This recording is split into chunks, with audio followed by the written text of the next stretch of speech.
أعوذ بالله من الشيطان الرجيم بسم الله الرحمن الرحيم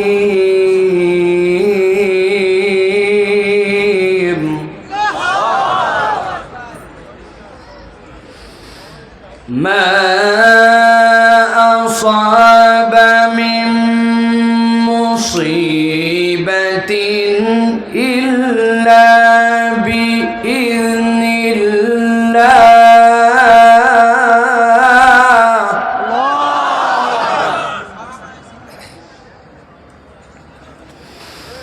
ومن يؤمن بالله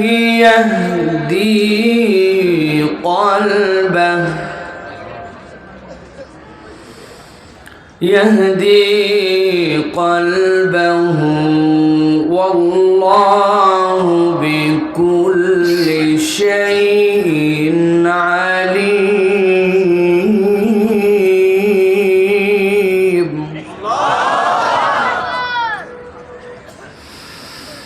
وأطيعوا الله وأطيعوا الرسول فإن توليتم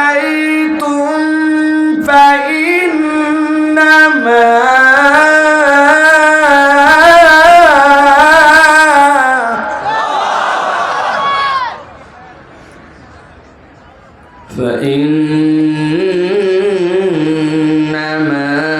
على رسولنا البلاغ المبين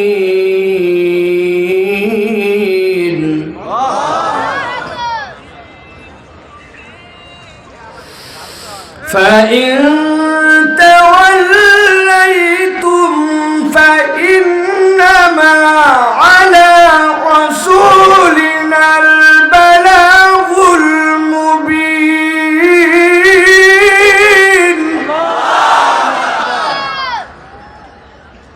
فإنما على رسولنا البلاغ المبين وقال الله سبحانه وتعالى آمرا ومخبرا إن الله وملائكته يصلون على النبي يا أيها الذين آمنوا صلوا عليه وسلموا تسليما اللهم صل على محمد وعلى آل محمد كما صليت على إبراهيم وعلى آل إبراهيم إنك حميد مجيد اللهم بارك على محمد وعلى آل محمد كما باركت على إبراهيم وعلى آل إبراهيم إنك حميد مجيد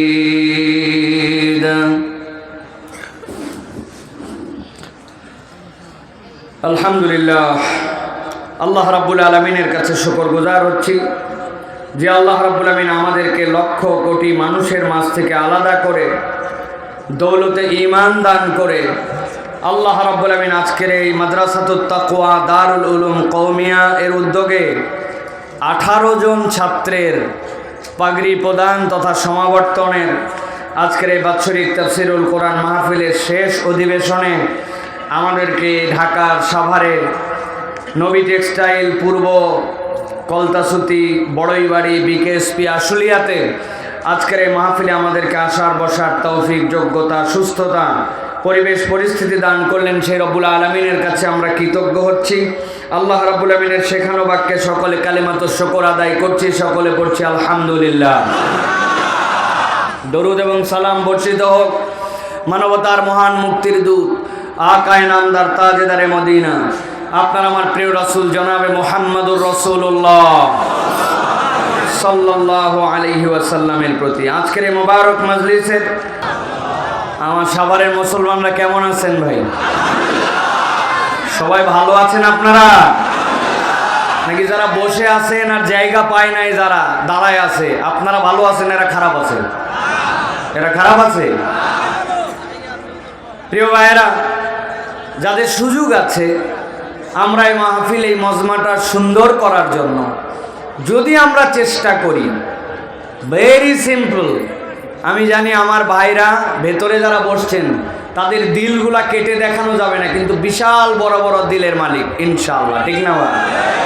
নবীজি বলছেন প্রকৃত ধনীকে, সাহাবায়ে কেরাম বলছেন ইয়া রাসূলুল্লাহ, যা টাকা পয়সা অর্থবিত্ত। নবী বললেন না, অনেক লোকের এরকম অর্থবিত্ত আছে কিন্তু তার অভাব জীবনে ফুরায় না, অভাবই তার স্বভাব। আছে না ভাই? চাই আরো চাই, চাই আরো চাই। আর অনেক লোক আছে যাদের টাকা পয়সার কামাই কম কিন্তু দিলটা এত বড় যে ও যদি সুযোগ থাকতো পুরা দুনিয়াও কেউ চাইলে দিয়ে দিত, দিলটা তার এরকম। সুতরাং নবী বলছেন অন্তরের অভাব যে মুক্ত সেই হচ্ছে প্রকৃত অভাব মুক্ত, ঠিক না? আমার ভিতরের ভাইদের অভাব মুক্ত অন্তর, আগে এসে বসছে, কষ্ট করে বসছে, কিন্তু আপনারা গেলে যে জায়গা দিবে না এরকম লেখ একটাও নাই। আপনারা শুধু জুতাটা খুলবেন, হাতে নেবেন, মারার জন্য না। জুতা হাতে নেবেন কেন? যেন জুতাটা মিসিং না হয়, কার জুতা কে পরে যাবে। এইটা যদি আপনারা করেন, আমি 30 সেকেন্ড সময় দিব, দেখবেন আপনাদের সব লোক এই জায়গায় ঢুকে যাবে। আপনারা রাজি আছেন ভাই? আপনারা বসে কথা শুনতে রাজি আছেন? যদি আমি জায়গা করে দেই, কোনো কমপ্লেন আছে আপনাদের? তাহলে আপনাদের স্যান্ডেলগুলো খুলবেন আর ভিতরে আপনারা ডাক দেন, ভিতরে ঢুকাই নেন আপনাদেরকে। যান যান, ওই দেখেন, ওই দেখেন, হাতগুলো দেখেন। একটু ক্যামেরা ট্যামেরা থাকলে ভিডিও করে রাখেন, দেখেন মানুষ মানুষে ডাকে এরকম করে। যান আপনারা, যান, স্যান্ডেলগুলো ভিতরে যান, যান যান, ভিতরে যান, ভিতরে যান, ভিতরে যান, ভিতরে যান, সব ভিতরে যান। কথা বলেন না, কথা বলেন না, কথা বলা যাবে না। যান তাড়াতাড়ি যান। এই ভাই, কি ব্যাপার? ভিতরে যান, সব ভিতরে যান। ওই যে মধ্যে ওই জায়গায় যান, ওই জায়গায় যান, একবারে সামনে ঘাড়ের উপর বসেন না। যান, ভিতরে ঢুকেন, ভিতরে ঢুকেন, যান। আপনারা কই ভাই? কি ভাইরা, যান, এদিকে যান। এই জায়গা ফাঁকা করে দিতে হবে, এই জায়গা ফাঁকা করে দেন। হ্যাঁ, যান, বসেন, ভিতরে ঢুকেন, জলদি যান, জলদি যান। সকলে একটু জিকির করেন, লা ইলাহা ইল্লাল্লাহ বলে জিকির করেন। সুবহানাল্লাহ, আলহামদুলিল্লাহ, লা ইলাহা ইল্লাল্লাহ, আল্লাহু আকবার, সুবহানাল্লাহ, আলহামদুলিল্লাহ, আল্লাহু। তার 15 সেকেন্ড। ভিতরে কি ব্যাপার? ভিতরে আসেন, কথা বলেন না, দেখেন না কি সুন্দর হয়ে গেছে। বসেন, যে যেখানে আছেন ওখানে বসেন। ভাই আপনাদেরকে বসতে হবে, বসেন ভাইরা, বসেন। আল্লাহ আমাদেরকে কবুল করুন, আলহামদুলিল্লাহ বলেন। সাভারের মানুষ ইতিহাস করে ফেললো, মনে হচ্ছিল জায়গা নাই, এখন কি অবস্থা! আল্লাহু আকবার। আল্লাহ আমাদেরকে কবুল করবেন, আল্লাহুম্মা আমিন। প্রিয় ভাইরা, এই যে আমরা কোরআন শোনার জন্য আসলাম, বুঝে থাকলে বলেন তো ভাই, কোরআন শুনলে লাভ আছে না নাই? হয়নি, হয়নি, বুঝে বলতে হবে আপনাদেরকে, ঠান্ডা মাথায়। কোরআন শুনলে লাভ আছে না নাই? যেই লাভ আছে বললেন, এই লাভ কি কম না বেশি? যেইটা বললেন আছে, যেইটা বললেন বেশি, এইটা কি বুঝে না না বুঝে? জি না, অধিকাংশই দেখবেন এখনই যদি একজন ধরি ভাই চিল্লায় বলছেন বুঝে, কি বুঝে আপনি বুঝছেন যে এত লাভ আর এত বেশি? বলবে হুজুর আমি বলিনি। আছে না এই পার্টির লোক ভাই? আবার আমাদের অনেক তরুণ যুবক আছে, আপনারা বিশ্বাস করবেন না, মাঠে তো আমাদের বিন্দুমাত্র জায়গা নাই, কিন্তু রাস্তাঘাটেও অনেক যুবকরা ঘুরে বেড়াচ্ছে, কুটানি মারে, বাম্পার মারে, চিন্তা করতেছে এগুলো ওয়াজ আমাদের জানাই আছে। আছে না ভাই? ওদেরকে ঠাসে ধরে যদি জিজ্ঞাসা করে নাই গোসলের ফরজ কয়টা, পিক আপ নিয়ে বলবে কমন পড়ছে। কয়টা? বলে 3টা। বলে কি ঠিক করে বল? বলছে হুজুর জানা আছে লুঙ্গি, বদনা, গামছা। এই পার্টির লোক নাই ভাই? বিরাট ভাব, জামা কাপড় চলাফেরা দেখলে মনে হবে দুনিয়ার সব জানে, কিন্তু মুরব্বীরে ঠাইসে ধরছে না। মুরব্বী, নামাজের ভিতরে কয় ফরজ আর বাইরে কয় ফরজ? বলছে ইমাম সাহেব জানে। ইমাম সাহেব জানলে আপনার কি লাভ? আপনি জানেন কিনা, বলতেছে তোর আব্বার বিয়ে খাইছে, আমি বেয়াদবি করতেছিস আমার সাথে। আছে কিনা ভাই? সাভারের এই জায়গায় গার্মেন্ট ছুটি হওয়ার পরে চায়ের দোকান থেকে উনি ইউক্রেন রাশিয়ার যুদ্ধ চলায়, আমেরিকা চলায়, পৃথিবী চলায়, কিন্তু উনাকে যদি বলা হয় বাবা রে আশারায় মুবাশশিরা যে 10 জন সাহাবী এক বৈঠকে রাসূলুল্লাহ সাল্লাল্লাহু আলাইহি ওয়াসাল্লাম জান্নাতের ঘোষণা পাইছিলেন, এরকম 10টা সাহাবীর নাম বলেন তো, পারবে? অনেক আমাদের আছে ভাই।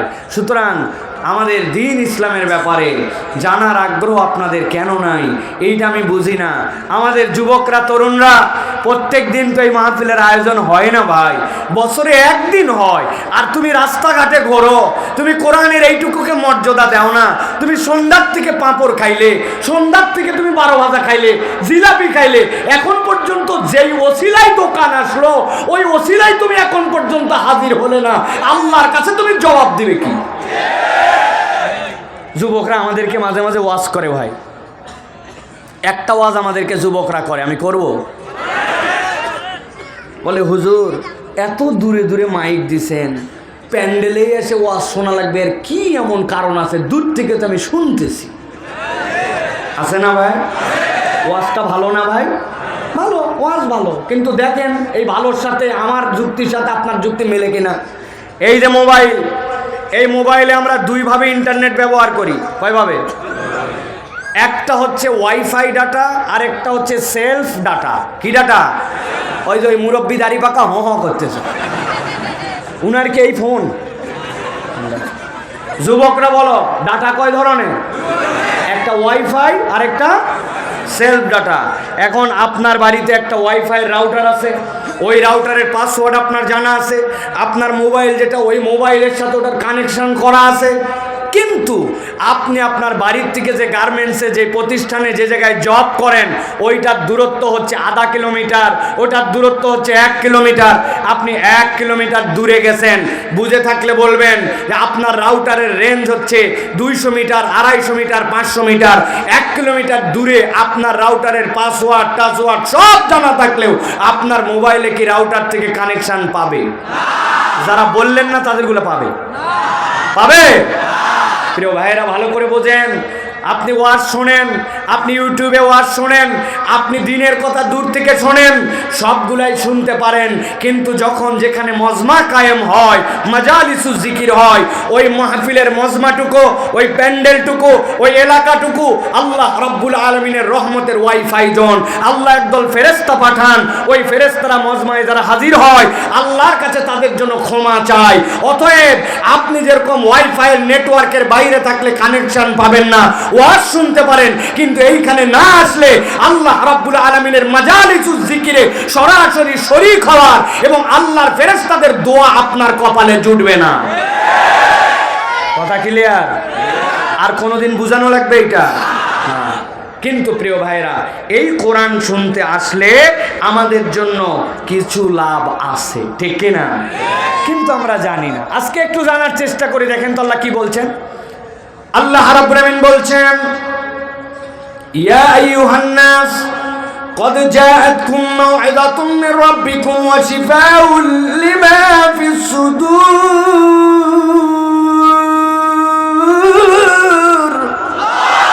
আমার রব্বুল আমিন বলছেন, ও আমার হাবিব আপনি কিয়ামত পর্যন্ত মানুষের কাছে জানায় দেন, ইয়া আইয়ুহান নাস, দুনিয়ার যত মানুষ তোমাদের কাছে বলা হলো, কদ জাআতকুম মাউইযাতুম মির রাব্বিকুম, আল্লাহর পক্ষ থেকে তোমাদের কাছে একটা মাউইযা এসেছে, ওয়াজ এসেছে, আল্লাহর পক্ষ থেকে তোমাদের কাছে একটা প্রেসক্রিপশন এসেছে। আপনি যদি কখনো ডাক্তার দেখান, ডাক্তার দেখানোর সাথে সাথে আপনি দেখবেন ডাক্তারের প্রেসক্রিপশনে 2টা ভাগ থাকে, বাম পাশে চিকন করে একটা রো করা থাকে আর ডান পাশে একটা ভাগ করা থাকে। বাম পাশের রোর মানেটা আপনি বোঝেন না, কিন্তু ডাক্তার আপনার রোগের বৃত্তান্ত শুনে শুনে সেখানে কি কি আপনার রোগ তার ইন্ডিকেশন করেছে, আর ডান পাশে আপনার জন্য যে প্রেসক্রিপশন করে দিয়েছে খেয়াল করলে দেখবেন ওই প্রেসক্রিপশনের মধ্যে ঔষধের নাম, ঔষধের পাওয়ার, ঔষধটা দিনে কয়বার খাবেন আর ঔষধটা কতদিন পর্যন্ত আপনার চলবে, এইটা ওই ডান পাশে প্রেসক্রিপশনের মধ্যে লেখা থাকে, ঠিক কিনা? আমার আল্লাহ রাব্বুল আলামিন বলছেন কদ জাআতকুম মাওয়াযাতুম মির রাব্বিকুম ওয়া শিফাউল লিমা ফিস সুদুরি ওয়া হুদাও ওয়া রাহমাতুল লিল মুমিনিন। এই দুনিয়ার মানুষ, আমি রব্বুল আমিন তোমার জন্য যেই কোরআন দিলাম ওই কোরআনকে আমি রব্বুল আমিন বললাম মাউইজা, এইটা আল্লাহর পক্ষ থেকে তোমার জন্য প্রেসক্রিপশন। বান্দা তোমার কতদিন পর্যন্ত এই কোরআনুল কারীমের পিছনে থেকে জান্নাত পর্যন্ত যাওয়ার জন্য কি কি পদ্ধতি লাগবে আল্লাহ বলছেন কিয়ামত পর্যন্ত নাগত মানুষের জন্য আমি কোরআনের মধ্যে এটা দিয়েছি। 2 নম্বর আল্লাহ বলছেন ওয়া মাউইজাতুম মির রাব্বিকুম ওয়া শিফাউল লিমা ফিস সুদূর। দুনিয়াতে তুমি যত ধরনের অসুস্থ হও প্রত্যেক অসুস্থতার জন্য তোমার ডাক্তার আছে, কিন্তু আল্লাহ বলছেন তোমার অন্তর যদি অসুস্থ হয়ে যায় ওই অন্তরের ডাক্তার দুনিয়াতে একজনও নাই। তোমার হাতের চুলকানির ডাক্তার আছে, পা ভেঙে গেছে ডাক্তার আছে, তোমার যদি কোনো ধরনের নিউরোর প্রবলেম হয় ডাক্তার আছে, চোখের ডাক্তার আছে, কিন্তু আল্লাহ বলছেন তোমার যদি অন্তর ঠিক না হয় তুমি উপরে যাই হও না কেন আল্লাহর কাছে তুমি জান্নাতের সার্টিফিকেট পাবে না। অতএব জান্নাতের সার্টিফিকেট পেয়ে তুমি যদি ফিট মানুষ হতে চাও তাহলে আল্লাহর কাছে তোমাকে কোরআন দিয়ে ওই ফিটনেস নিতে হবে। মাঝে মাঝে আমি উদাহরণ দেই, গভীর মনোযোগে খেয়াল করেন। আপনাদের এই এলাকায় একটা ছেলে পেপারের মধ্যে বিজ্ঞাপন দেখেছে সেনাবাহিনীর 2nd লেফটেন্যান্টের লোক নিবে, কমিশন র্যাঙ্কের লোক নিয়োগ দিবে। এখন যেই না কমিশন র্যাঙ্কের লোক নিবে সাথে সাথে দেখে কি কি কোয়ালিফিকেশান। 1 নম্বর কোয়ালিফিকেশান হচ্ছে ওই ব্যক্তিকে 5 ফিট 6 ইঞ্চি লম্বা হওয়া লাগবে।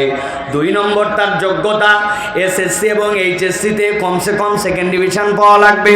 3 নম্বর তার কোয়ালিটি, থানার থেকে তার ক্লিয়ারেন্স লাগবে, ফৌজদারি কোনো মামলার মধ্যে তার নাম নাই। আর 4 নম্বর তার যোগ্যতা হচ্ছে কমসে কম ওই মানুষটাকে শারীরিকভাবে ফিট হতে হবে। ওই ছেলে যেই না কাগজ পেয়ে গেছে, পাওয়ার পরে দেখে বাপরে বাপ, বলছে এই জায়গাতে উভয়টাতে 2nd ডিভিশন, আমার উভয়টাতে তো গোল্ডেন ও প্লাস।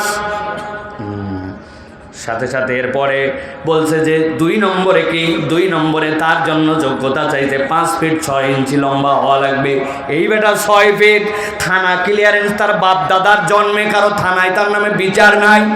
আর শারীরিকভাবে দেখতে শুনতে এত সুন্দর। ওই ছেলে আবেদন জমা দিয়ে দিছে, ধরেন সাভার ক্যান্টনমেন্টে তাকে ডাক দিছে অমুক তারিখে তোমার কাগজপত্র নিয়ে হাজির হবা। ওই ছেলে ওই তারিখে কাগজপত্র নিয়ে হাজির হয়ে গেছে।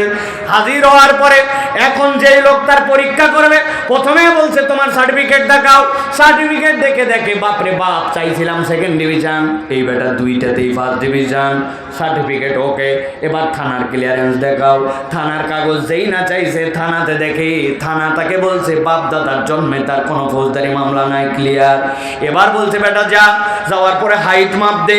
ও যেই না হাইট মাপতে গেছে ওই বরাবর একটা দড়ি দেওয়া আছে 5 ফিট 6 ইঞ্চি, কিন্তু এই বেটা তো 6 ফিট লম্বা। ওর নাক বরাবর বাইতে গেছে, বলছে ব্যাক কোল এত লম্বা, নিচ দিয়ে যা। নিচ দিয়া পার করে দেওয়ার পরে বলছে জামা কাপড় খোলো। যেই না জামা কাপড় খোলাইছে, জামা কাপড় খোলানোর পরে এবার বলছে সামনে দিকে হাত 2টা সোজা করো। যেই না বলছে সামনে দিকে হাত 2টা সোজা করো, হাত 2টা সোজা করছে, ডান হাতটা টনটনা সোজা, কিন্তু বাম হাতের 4টা আঙ্গুল অল্প একটুখানি বাঁকা। এখন যেই লোকর পরীক্ষা নেয় ওই বলছে এই ব্যাক কল, বাম হাতের নখ বেঁকা কেন, বাম হাতের নখ সোজা কর। ও বলছে স্যার এর থেকে বেশি সোজা হয় না, জন্মের পরের থেকে আমার হাতের বাম হাতের 4টা আঙ্গুল একটু বেঁকা, তাছাড়া আমার পুরা শরীর ঠিক। বুঝে থাকলে বলেন আপনারা, উভয়টাতে 1st ডিভিশন, 6 ফিট লম্বা, থানা ক্লিয়ারেন্স বরাবর। কিন্তু ওই ছেলেটার যদি বাম হাতের 4টা আঙ্গুল একটু বাঁকা হয়, সেনাবাহিনী থেকে ওই লোকটাকে ভর্তিতে নিবে। আমার আল্লাহ রাব্বুল আলামিন বলছেন ভালো করে বোঝো, ইয়া আইয়ুহান নাস কদ জাআতকুম মাউইযাতুম মির রাব্বিকুম ওয়া শিফাউল লিমা ফিস সুদুরি ওয়া হুদাও ওয়া রাহমাতুল লিল মুমিনিন।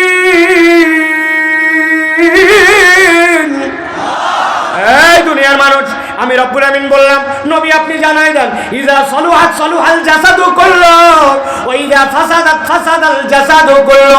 তুমি দেখতে যেমনই হও না কেন তোমার অন্তর যদি ঠিক না হয় আল্লাহর কাছে তোমার কোনো দাম নাই। আর তোমার বাহিরের অবস্থা যেমনই হোক না কেন আল্লাহর কাছে যদি একবার অন্তর ঠিক করে যেতে পারো আমি আল্লাহ বললাম এইটাই তোমার জান্নাতের জন্য যাওয়ার সার্টিফিকেট হবে। আর জান্নাতে যাওয়ার এই সার্টিফিকেট অর্জন করার জন্য আল্লাহ বলছেন কোরআন ছাড়া আর কোনো বিকল্প নাই। তাহলে ভালো করে খেয়াল করেন, দুইটা জিনিস গেল। এক নম্বরে হচ্ছে কোরআন আমাদের জন্য প্রেসক্রিপশন, মনে থাকবে। দুই নম্বরে বলেছি কোরআন আমাদের জন্য হৃদয়ের ডাক্তারি। আল্লাহ এরপরে বলতেছেন কোরআন আরো একটা কল্যাণ তোমাদের জন্য করে, ওয়াহুদাউ ওয়া রাহমাতুল লিল মুমিনিন। এই কোরআনটা হচ্ছে তোমার জন্য গাইডেন্স, কোরআনটা হচ্ছে তোমার জন্য হুদা।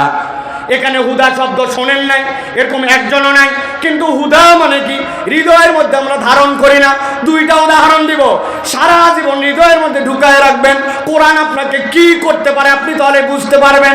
হুদার একটা অর্থ হচ্ছে হুদা আপনার জন্য আলো, হুদা আপনার জন্য নূর। কোরআন আপনার জন্য আল্লাহর পক্ষ থেকে একটা নূর। যারা এখানে বয়স্ক আছেন, মুরব্বী, অধিকাংশই তরুণ। আগে যখন আমাদের গ্রামের বাড়িগুলা ছিল, আগে যখন আমাদের প্রথম দিকে বিদ্যুৎ বাড়িতে যাইতো, তখন এখনকার মতো অটো মেন সুইচ ছিল না। তখন বাড়ির কোনো একটা কাট আউট থাকতো, চীনামাটির কাট আউট বড় বড় বাড়ির কোণার মধ্যে লাগানো থাকতো, ঠিক না? হঠাৎ করে দেখে নিজের বাড়িতে বিদ্যুৎ নাই, আশপাশের সব বাড়িতে কারেন্ট। কি ব্যাপার? সাথে সাথে চেক করো তো, কাট আউট মনে হয় কেটে গেছে। দৌড়ায় উঠে যায়, খুলছে, খোলার পরে দেখে হ্যাঁ যা ভাবছিলাম তাই, মধ্যে থেকে তো কাট আউটের লাইন নাই। সাথে সাথে বাড়ির মধ্যে তার ছিল, তার অল্প একটু নিয়ে আছে, দাঁত দিছিলে, এইবার ওপার লাগাইছে, লাগাই এবার ব্যাটারে ডাক দিয়ে বলছে ব্যাটারি দিকায়, কাট আউট কিন্তু ওই কোণার মধ্যে অন্ধকার, ওই জায়গায় লাগানো লাগবে, তুই এই জায়গায় টর্চ ধরে থাকবি। যদি এলোমেলো হয়ে যায় আর কাট আউট লাগাতে যায়, যদি নখটা ভিতরে ঢুকে যায় তাহলে কিন্তু খবর আছে, ঠিক কিনা? ওই পোলারে দায়িত্ব দিছে, তুই এখন ধরে থাকবি টর্চটা। ও যেই না টর্চটা উপর দিকে ধরে আসে, বাপ গেছে কাট আউট লাগানোর জন্য। এখন যখন টর্চ ধরছে, টর্চের আলো দেখে ঘরের যত মশা ছিল সবগুলো আলোর দিকে আসছে। একটা মশা উঠতে উঠতে আসে, ওই ছেলের হাতের মধ্যে ভোঁ করে কামড় দিছে। চিন্তা করছে ব্যাককল, আমার এত সজাগ দৃষ্টির পরে তুই আমার হাতে কামড় দিছি, বাম হাত তো ফিরি। এক চোট নিয়ে ধাস করে দিয়েছে বাড়ি। মশা মরে গেছে কিন্তু লাইট গেছে নড়ে।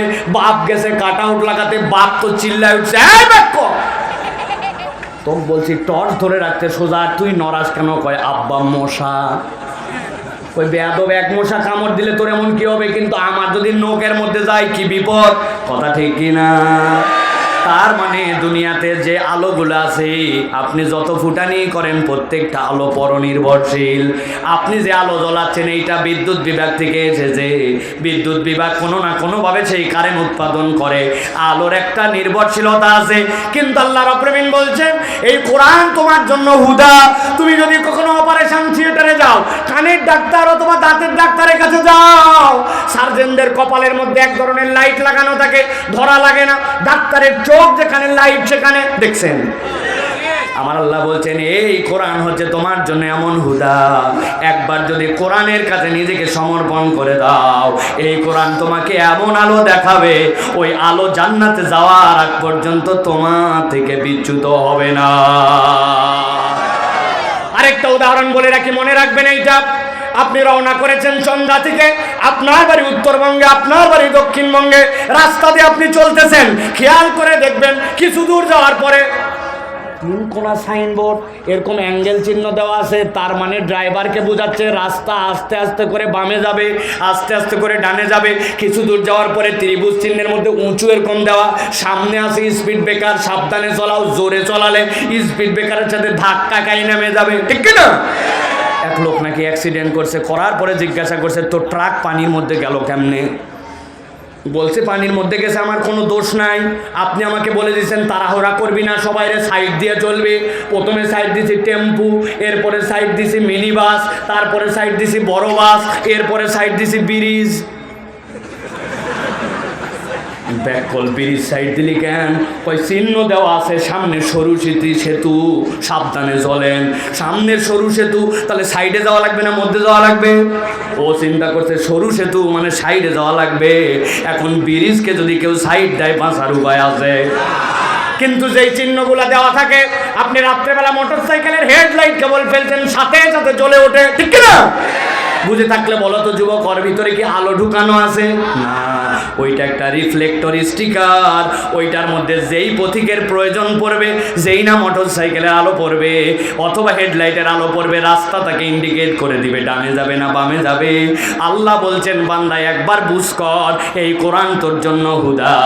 তোকে কত দূর পর্যন্ত যেতে হবে, কোথায় যে থেমে যেতে হবে, কোন কথা বলতে পারিস, কোন সম্পর্ক রাখতে পারিস, কার পক্ষে স্লোগান দিতে পারিস, কাকে স্লোগান বিবর্জন করে দিতে পারিস। আল্লাহ বলতেছেন, আমি রব্বুল আমিন কোরআনের মধ্যে তোর জন্যই হুদা দিলাম। আর আমি রব্বুল আমিন জানায় রাখলাম, ওয়া রাহমাতুল লিল মুমিনিন। এই কোরআন হচ্ছে ইমানদারদের জন্য রহমত। এই দুনিয়াতেও তার জন্য রহমত, কবরেও তার জন্য রহমত, ওই মিজানের পাল্লাতেও তার জন্য রহমত। আমার নবী বলছেন, আল্লাহ কোরআনকে এমন পাওয়ার দিবেন, কোরআন বান্দার হয়ে আল্লাহর সাথে ঝগড়া লাগাই দিবে। আল্লাহ এই অনুমতি তাকে দিবেন, বান্দাকে জান্নাতে ঢুকানোর পরে এরপরে কোরআন তার থেকে বিচ্ছিন্ন হবে।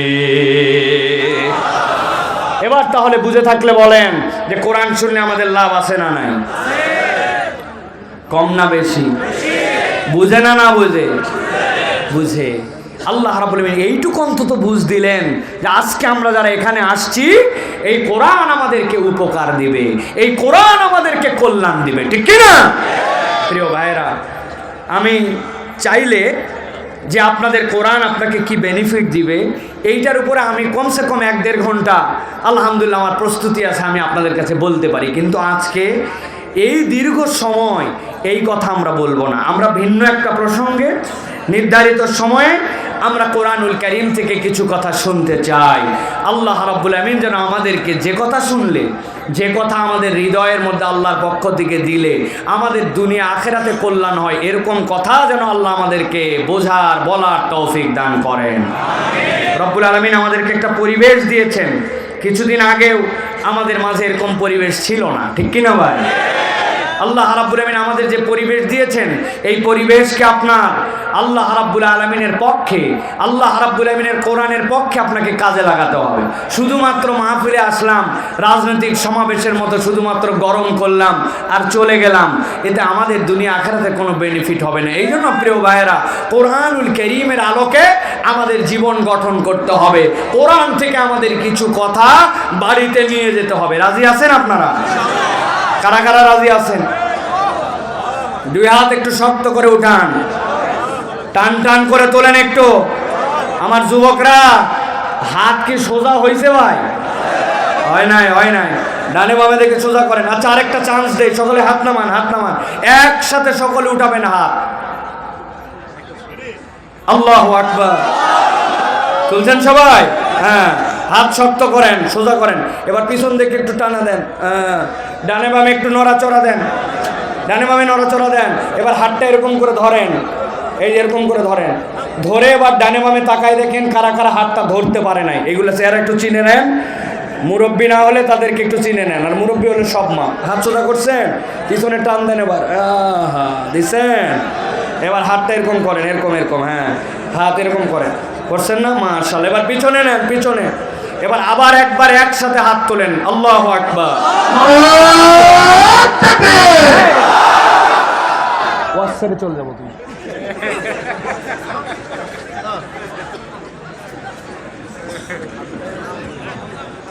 সোজা করেন। ওনারা আমাকে এর আগে দেখে নাই তো, মনে করছে যে মানে আউলা মাওলা। একদম ওয়াজ ছেড়ে চলে যাবো একবার। স্টেজে এই পরিমাণ মানুষ নিয়ে ওয়াজ করি না। আজকে আমি চুপচাপ আছি, জায়গা নেই, জন্য আপনার বসে আছেন। এত লোক কেন স্টেজে? তোলেন, শক্ত করেন, শক্ত করেন, শক্ত করেন। সোজা করছেন সবাই? গলাটা পরিষ্কার করেন, ভালো করে পরিষ্কার দেন, দিচ্ছেন? হাত সোজা করছেন? এবার বুক বরাবর নেন, এই বরাবর। বাকি ওয়াজ এইভাবে শুনবেন। রেডি সব? এবার আমরা আকাশ বাতাস মুখরিত করে একটা তাকবীর দিতে চাই। পারবেন ইনশাআল্লাহ? পারবেন ইনশাআল্লাহ? যারা যত পান পট্টি দেওয়া হোক পারবেন না, তারা আল্লাহুম্মা আমিন বলেন। এই দেখো আছে, আগেই বলছেন ওনারা পারবে না। পারবেন যারা, তারা বলেন আল্লাহুম্মা আমিন। এই সাদা গেঞ্জি ভাই, এইটা কি? হ্যাঁ এরকম না, তুমি না আমার দলের লোক রে ভাই। রেডি রেডি হবে ইনশাআল্লাহ? পারবেন ইনশাআল্লাহ? দেখে আমরা জানাতে চাই, আমি আস্তে করে দিব, আপনারা ফাটায় দেবেন ইনশাআল্লাহ। পারবেন ইনশাআল্লাহ? আমার না ফেব্রুয়ারি 28 তারিখ পর্যন্ত মাহফিল, আপনাদের তো আজকের পরে আবার কবে মাহফিল আল্লাহ জানে, ঠিক না ভাই? এই জন্য আজকে একটা হিম্মত করে গলা ফাটায় দিতে চাই। পারবেন ইনশাআল্লাহ? দেখে আমি আস্তে, আপনারা জোরে। রেডি সবাই? লিল্লাহি তাকবীর, লিল্লাহি তাকবীর, আল কোরআনের আলো, আল হাদিসের আলো, তোমার নেতা আমার নেতা, তোমার নেতা আমার নেতা, আলেম ওলামা যেখানে, লিল্লাহি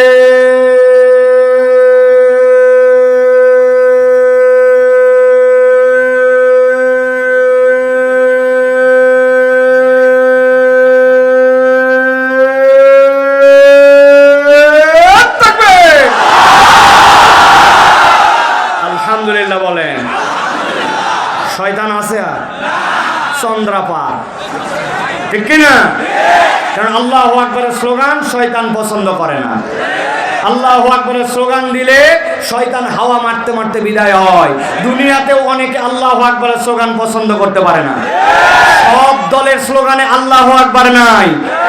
দুনিয়াতে আল্লাহু আকবারের স্লোগান পছন্দ করে না, ভালো করে জেনে রাখবেন, এরা শয়তানের খালাতো মামাতো ভাই। আল্লাহু আকবারের স্লোগান কোনো দলীয় স্লোগান নয়, কোনো পার্টি স্লোগান নয়, কোনো গোষ্ঠীর স্লোগান নয়। আল্লাহু আকবারের স্লোগান ইমানদারের স্লোগান। ইমানদারের হৃদয়ে যতদিন পর্যন্ত ঈমান থাকবে, এই বাংলার জমিনে কিয়ামত পর্যন্ত আল্লাহু আকবারের স্লোগান চলতেই থাকবে, চলতেই থাকবে, চলতেই থাকবে।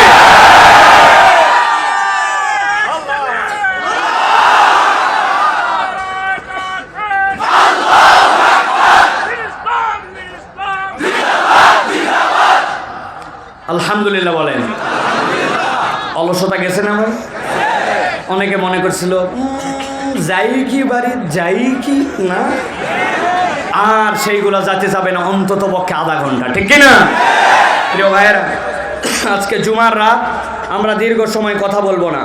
আপনারা দেখেছেন বাংলাদেশের ভাগ্যাকাশে যে নতুন সূর্যোদয় আমরা দেখতে পাচ্ছি। এই সূর্যোদয়ের পরে কতকগুলি কুচক্রী মহল এই বাংলাদেশে নানান ধরনের ষড়যন্ত্রের জাল বিছায় রেখেছে। তারা নানান সময় নানান নাম নিয়ে আমাদের মাঝে আসতেছে, কিন্তু সবচেয়ে সেন্সিটিভ যেটা, সেটি হচ্ছে আপনারা দেখেছেন যে আমাদের চট্টগ্রামে আমাদের একজন মুসলিম আইনজীবীকে সেখানে নির্মমভাবে হত্যা করা হয়েছে। আমরা মুসলমানরা বলেছি, চট্টগ্রামের মানুষ যদি রাগ করে সবাই থুতু ফেলে দিত, অথবা চট্টগ্রামের যত মুসলমান সবাই মিলে যদি ইচ্ছা করে প্রস্রাব করে দিত, তাহলে এই সকল চক্রান্তকারী এবং তাদের বীজ ভেসে চলে যেত। কিন্তু আমরা তাদেরকে শান্ত থাকতে বলেছি। আমরা বলেছি বিচার এখন সরকারের কোর্টে, আপনি ঠিকঠাক মতো ইনসাফ মতো বিচার করেন, কেননা 16-17 কোটি মুসলমান রেফারির ভূমিকায় আপনাদেরকে দেখতেছে। আপনারা যদি ভুল করেন, বাঁশি বাজায়া লাল কার্ড দেখায়া আপনাদেরকেও বিদায় করে দিতে বাংলার তৌহিদি জনগণ সময় নেবে না। এই জন্য আমরা কোনো উগ্রতা দেখাই নাই, আমরা কোনো সম্প্রীতির বাইরে কখনো আসি নাই। আমরা তোমাদের মন্দির পাহারা দিয়েছি মূর্তি পাহারা দেওয়ার জন্য নয়, সম্প্রীতি রক্ষা করার জন্য। কিন্তু আমরা দেখেছি 17 কোটি মুসলমানদেরকে শুধু সবক দেওয়া হয় সম্প্রীতি রক্ষা করো, আর তাদেরকে কেবলমাত্র বলা হয় তোমরা যা ইচ্ছা তাই করো। বেশি দিন ধৈর্যের বাঁধ টিকে থাকবে না। অতএব বাঁধ টিকে রাখতে চাইলে সুষ্ঠুভাবে এই ঘটনার অচিরেই বিচার করতে হবে। আপনারা খেয়াল করলে দেখবেন 47-এর স্বাধীনতা, যেটা আমাদের প্রকৃত স্বাধীনতা, ওই স্বাধীনতা নিয়ে একদল কথা বলে না।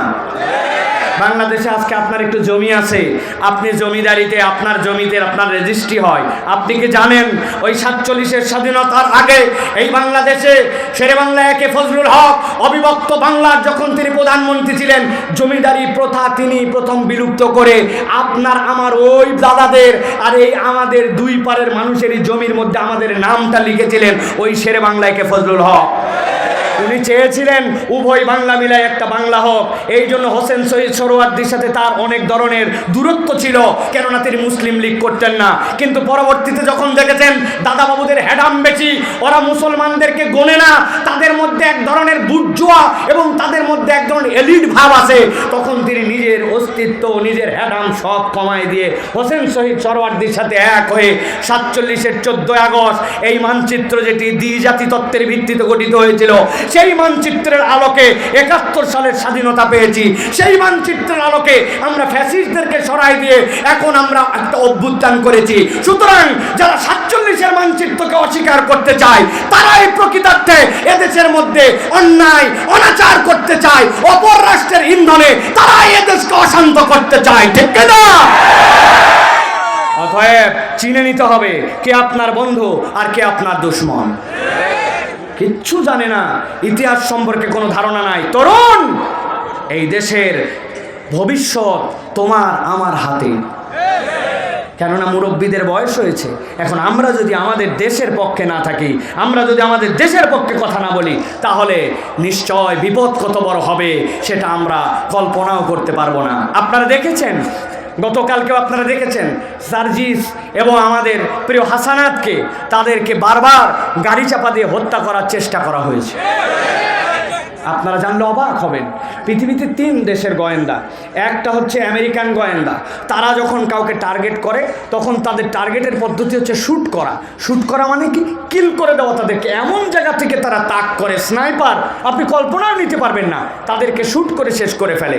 আরেকটা গোয়েন্দা যারা ইসরায়েলি মোসাদ, এদের টার্গেট হচ্ছে এরা বিস্ফোরক কোনো জায়গায় দিয়ে টাইম বোমের মতো করে রেখে, আপনি কল্পনাও করতে পারবেন না 3 মাস আগে যেই বাড়ি ওই হামাসের ইসমাইল হানিয়ার জন্য সিলেক্ট করা ছিল, 3 মাসের তারও আগে সেখানে তারা নিজস্ব পদ্ধতিতে বোমা ফিট করে সেখানে তারা ইসমাইল হানিয়া সহ চেজার বিস্ফোরণ করে লেবাননে মানুষকে মেরেছে।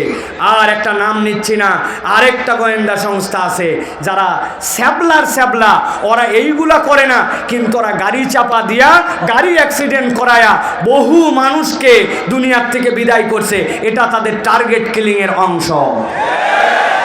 আমাদের গাড়ি অ্যাক্সিডেন্ট করেছিল, আপনারা জানেন, আল্লাহ রাব্বুল আলামিন হেফাজত করেছেন। তবে আমরা একটা কথা বলি ভাই, মাকারু ওয়া মাকারাল্লাহ ওয়াল্লাহু খায়রুল মাকিরিন।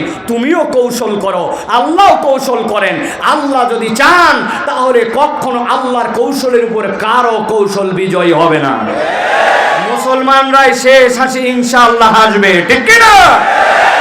কিন্তু তার জন্য তো আমার ভিতরে ঈমান দরকার, তার জন্য তো আমার ভিতরে গেলে হইচই নয়, কোরআনের তালিম দরকার, আমার জীবনে একটা পরিবর্তন দরকার। যেই লোক দাঁড়ায়া মুতে এশার নামাজ না পড়ে ফজর পড়বে না, এখানে এসে স্লোগান দিচ্ছে, বলেন তো এই লোক দিয়ে কি হবে? কি হবে ভাই? কিচ্ছু হবে না। এই জন্য বলবো আমাদের তালিম তারবিয়াত লাগবে, ঠিক না?